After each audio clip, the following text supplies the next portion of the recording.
যখন পর্যন্ত হাসিনা ক্ষমতার থেকে নামবে না, রাজপথ ছাড়ব না।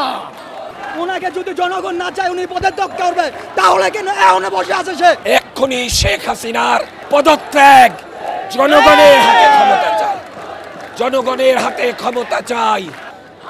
নির্বিচারে গুলি করে শত শত আমাদের ভাই বোনকে হত্যা করা হয়েছে।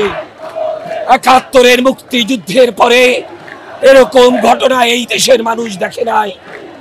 নিজেদের ট্যাক্সের টাকায় চলা পুলিশ, র্যাব, বিজিবি, সেনাবাহিনী আমাদের উপরে গুলি করে আমাদের সন্তানদের হত্যা করেছে।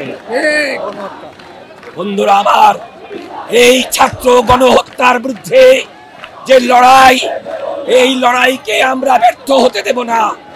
যে বৈষম্যহীন বাংলাদেশের জন্য আমাদের সন্তানেরা দাঁড়িয়েছে, তরুণরা দাঁড়িয়েছে, আমরা তাদের পাশে দাঁড়িয়েছি।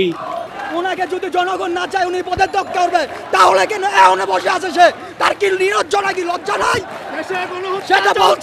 সেটা বলছিল যে যদি জনগণ না চায় থাকবে না, তাহলে এখনো কেন সে? বাংলার জনগণের অস্ত্র দিয়ে বাংলাদেশের মানুষকে ঠেকিয়ে রেখে, আর না হয় আমার দেশের মেধাবী ছাত্রছাত্রী ভাই বোনের উপর এভাবে গুলি করতে পারে না। হেলিকপ্টার দিয়ে 4 বছরের শিশু সন্তানদের এভাবে তারা মরতে পারে না।